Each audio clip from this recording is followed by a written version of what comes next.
You guys just saw my top 5 favorite actors of all time. Now let's get to my top 5 favorite actresses of all time.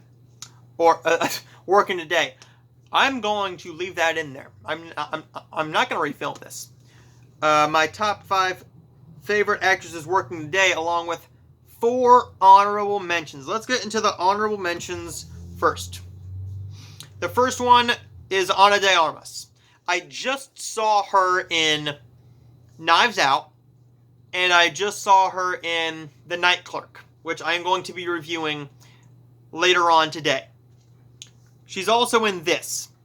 I do not remember how long she's in this for, but I'm guessing it's for I'm guessing it's for a substantial amount. I do not love this movie. I don't even think I've seen the full thing of Blade Runner 2049. I don't think I even saw the full thing of Blade Runner.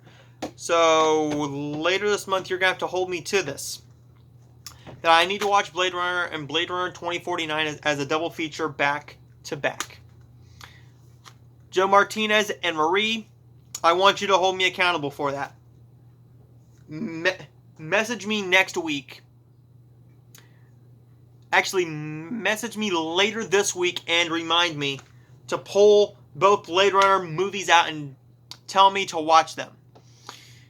Ana de Armas is an actress that is going to have a bright, bright future. She's great in almost everything she's been in that I've seen. But she's going to be in the new James Bond movie, which I haven't seen any of those either. So leading up to that, I am going to be watching all of the James Bond movies that I can before No Time to Die. I'm very curious to see what her role is in that. And I'm very curious to see what her role is in this, because I will be paying attention to this one a lot closer this time. Number 2 honorable mention, is Alexandra Daddario. She's an actress that started out in the horror scene. She was in a soap opera. I think she was in The Young and the Restless, maybe, for like 42, 43 episodes. And then she did some other work. Then she did the Percy Jackson movies, and everyone's like, that's going to be someone to look out for. She's very, very attractive. Let's keep an eye on this girl.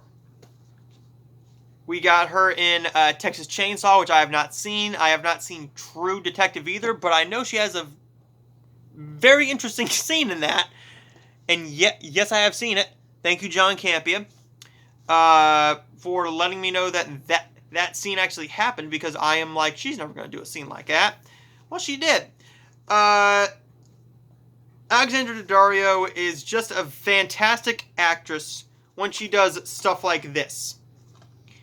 When it's the comedy, the romantic comedy with some action thrown in there, because she was great in San Andreas, and I'm supposing she was pretty decent in Texas Chainsaw. She has a movie coming out tomorrow called We Summon the Darkness. I will be watching that later this week, or maybe next week.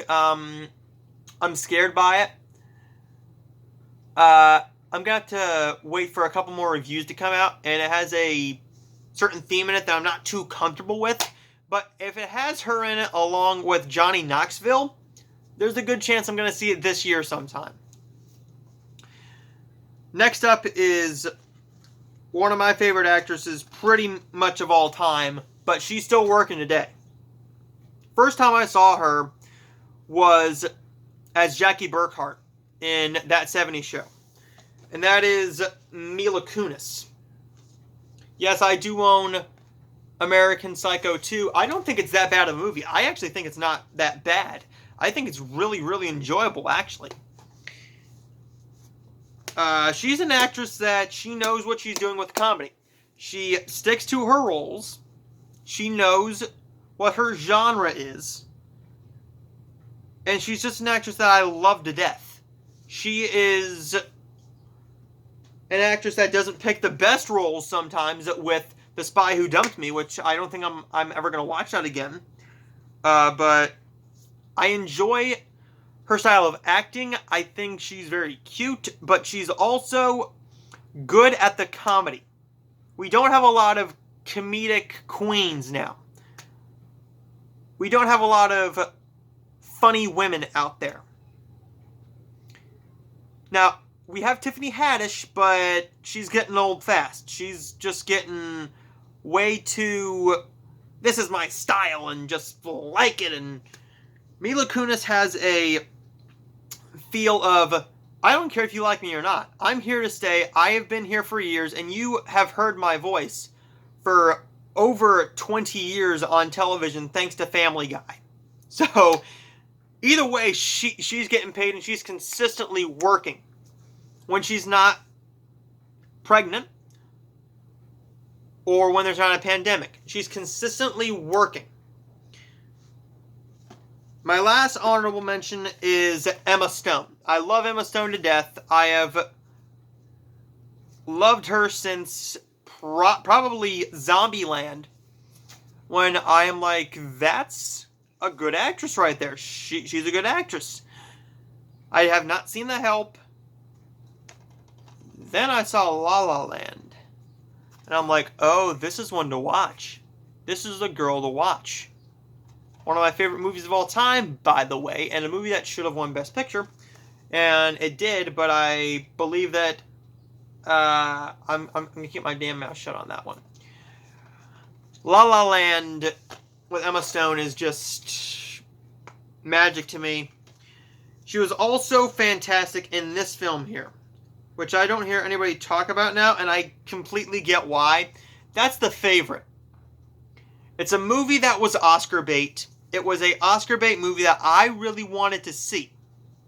It never came to a theater near me, and if it did, it played for a very short time, so there's no way that I could even go and see it.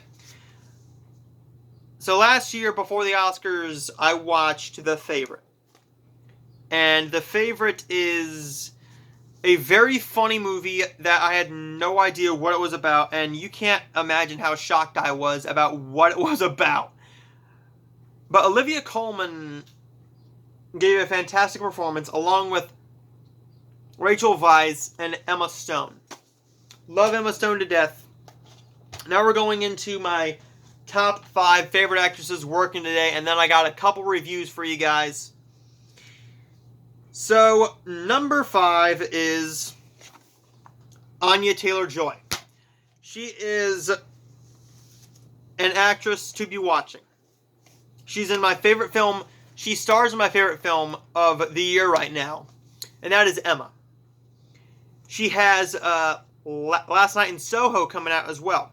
And she also has The New Mutants. Hopefully we're getting The New Mutants this year in August. This summer. She's an actress to watch. I loved her in Split. I loved her in Glass. I loved her in Marrowbone, which was a horror film that she did that nobody talked about whatsoever. Then I saw Thoroughbreds. And I'm like, Thoroughbreds. Okay, Thoroughbreds. She's a fantastic actress in this thing. This is what made me fall in love with her acting style. She is a actress who has many different genres to her. She's not just a character actress. She's not a genre actress. She's not a genre actress like, say, to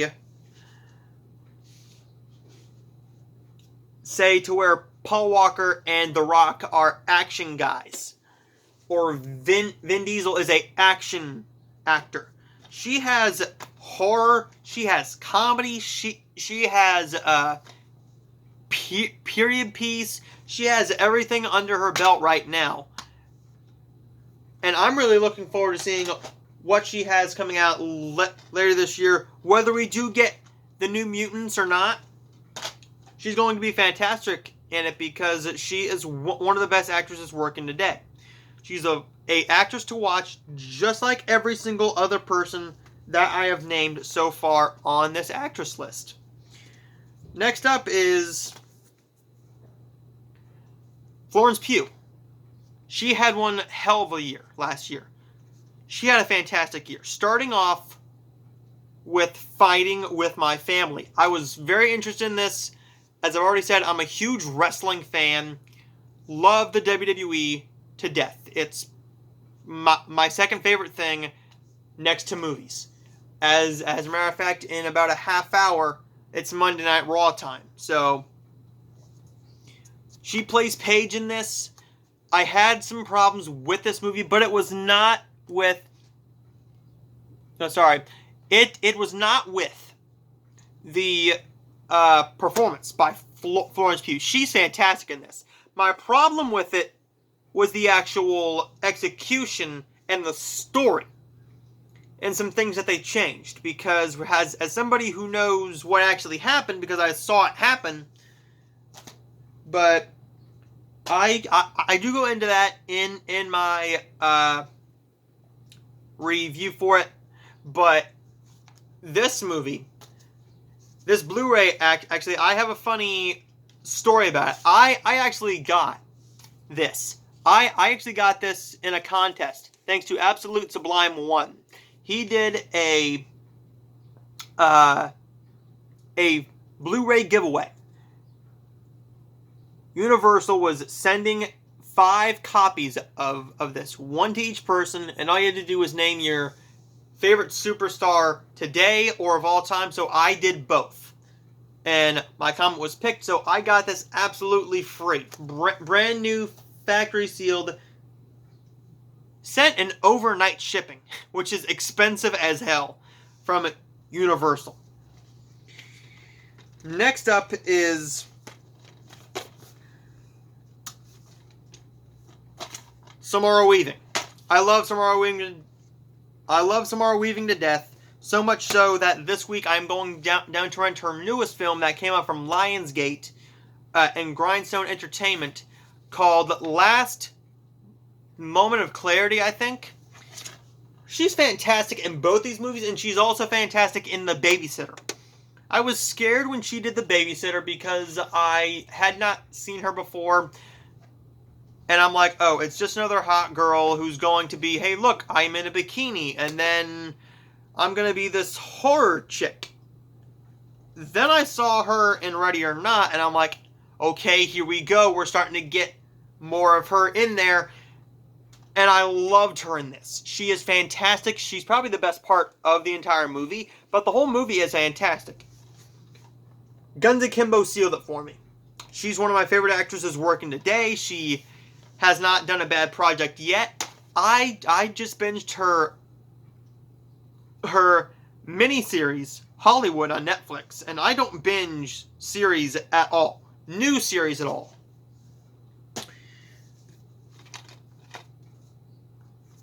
Next up is Margot Robbie. Yes, Naomi and Harley Quinn herself. I loved Margot Robbie in this movie for multiple reasons, but what really sealed it was I was scared that she was just another hot actress and she's going to be naked in a lot of the films. And so far, there's only been maybe 2 or 3 so far. This one, yeah. She's also in Focus, which I love. I love Focus to death with her and Will Smith. But Harley Quinn is where I'm like, okay, this girl has some serious chops. She has some talent here. And this leads into my favorite actress working today. I love everything she's ever done. And that is a film that she did with Saoirse Ronan, Mary Queen of Scots. Saoirse Ronan is my favorite actress working today. I've loved everything she's ever done. I don't own everything she's done. I still don't own Little Women, but I will at some point once the Blu-ray goes down cheap enough. And I'm hoping that it has a lot of special features too. So she has... Her and Timothée Chalamet have another movie coming out this year called The French Dispatch, which is a Wes Anderson movie. I'm looking forward to that one because it just has them in it, so there's my reason to purchase a ticket for it. But she also has a romance movie with her and Kate Winslet in it called Adamant, I think.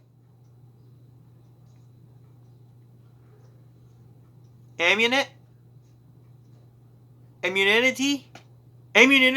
There it is. Ammunity, I think.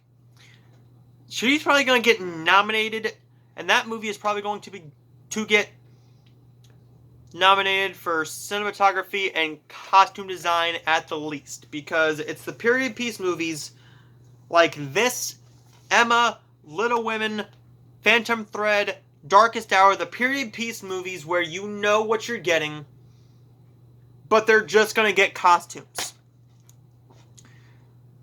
And maybe an actress nom or actor nomination and win. And, of course, the favorite. But there's my top 5 favorite actresses working today. Later on tonight, I will be filming my reviews for the movies. Or I'm probably just gonna do it tomorrow. Needless to say, you guys will get reviews for Snatchers, the original Overboard from 1987, 2 Hallmark movie reviews, actually 3 Hallmark movie reviews, A Beautiful Day to Die, and Riddled with Deceit are 2 Martha Vineyard mystery movies, Rue the Day, which is a gourmet detective mystery, and The Night Clerk with Ty Sheridan and Ana de Armas. See you guys for those videos. Stay tuned for more reviews very, very soon, and I will see you next time.